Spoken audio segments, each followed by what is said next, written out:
Well, the biggest is the halving of street prostitution. I think that's very important. And what the report can show is that we haven't seen a change in awareness or so forth. There is no overall increase in prostitution in Sweden. And compared to our neighbors, Denmark and Norway, we can see that this legislation has been effective. Sweden's Minister of Justice, Beatrice Ask, describing some of the biggest achievements of the country's 10-year-old sex purchase law. It came as little surprise when the recent review of the law proposed tougher punishments for those who pay for sex. Even though opinion polls show Swedes are far more negative towards prostitution than other Europeans, the police and anti-prostitution activists have long complained that the law does not act as enough of a deterrent. Police Inspector Kajsa Wahlberg. What we need is the higher punishment for sex purchase, and it will also make the police give it more priority. The fines handed down by district courts have invariably been very low, and no one has been sentenced to jail. Nonetheless, the Swedish model and public opinion in general sees prostitution as an unacceptable form of violence against women, which makes it almost inevitable that the punishments will be stepped up. Beatrice Ask again. In Sweden, we see the main problem, the fact that some individuals think they have the right to use another individual's body. We don't accept that.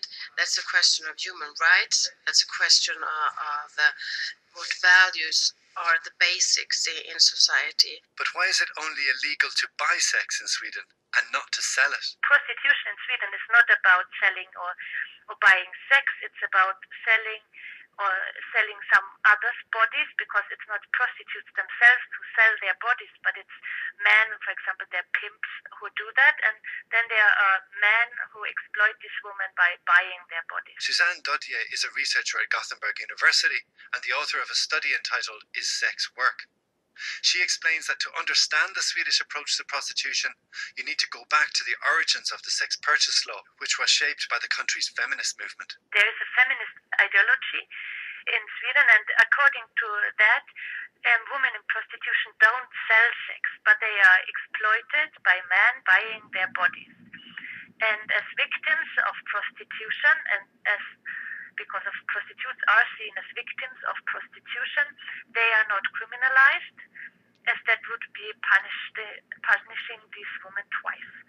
So that's why it's only the clients who are seen in a more powerful position who are punished. It's a bit like rape. You wouldn't punish the victim of rape, but you would punish the raper, and that's how they also think about prostitution. One consequence of this victim approach, says Dodier, is that unlike in other countries such as Germany or the UK, in Sweden the authorities do not believe in so-called harm reduction measures, designed to make sex work safer for prostitutes. Sweden doesn't really care about women who say that they want to stay in prostitution. The Swedish government doesn't believe in sex workers. They just think that prostitutes are victims. You wouldn't do harm reduction with rape, for example. So that's why it's totally strange to think about harm reduction, because that would be accepting prostitution, and that would be as crazy as accepting rape. This was confirmed at a recent press conference about the prostitution law, where I asked Sweden's Chancellor of Justice, Anna Skarhed, what plans there were for social measures to improve the conditions of sex workers. We don't work with harm reduction in Sweden. Why not? Because that's not the way Sweden looks upon this. We look upon it that this is a ban on prostitution. There should be no prostitution. And what we work with is to try and make people who do this not do it anymore. That official line is followed by most social services departments around the country, where the focus is on giving sex workers counselling and encouraging them to get out of prostitution. But one outreach centre in Malmö in southern Sweden is bucking the trend, offering health information, condoms and safety advice on the streets and over the internet. I see it as a complement to counselling. This group is a very hard group to reach, especially those who are on the internet. And I think if you have something to offer that concerns both parts, I think that is a great way to have a dialogue with people that doesn't want to have a dialogue with an authority. It's also a way to show that you care about these people, even if they don't have decided that they don't want to stop self sex. I think it's about that you see the whole human being. Nicholas Olsson works on a project called FAST, which comes from the Swedish acronym for Sale of Sexual Services. The project is funded by Malmö City Council and targets the rising numbers of men and women selling sex over the internet. Many of them who are not, says Olsson, taking precautions against sexually transmitted diseases. He said the government's hostility to harm reduction is a missed opportunity. You can't just have a law and think that that law could solve all the problems.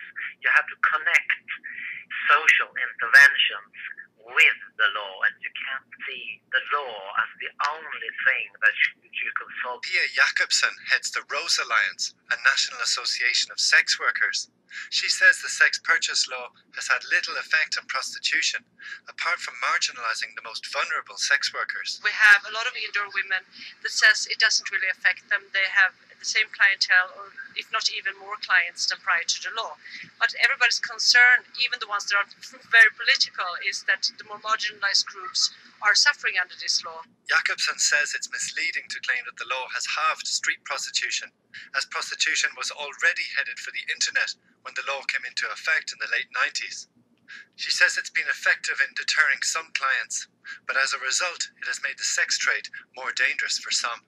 Well, I think street prostitution would have gone down anyway because of the internet, and this we have seen in many other countries.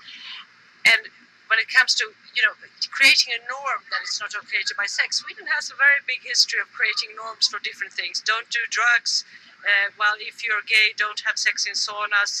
If you're HIV positive, please tell people about it. We are, it's tradition. I am very, very hesitant whether it works to solve a social problem with a criminal law based on some kind of moral values. So no, I can't see the law working. And what we hear from our members that are in more marginalized groups is that they are suffering under this law because the good clients, they're actually nice men, by sex, are now going to indoor workers, preferably Swedish indoor workers, even though they prefer buying from, migrant workers or street workers, but they feel it's more safe. So now they are left with clients they would normally turn away.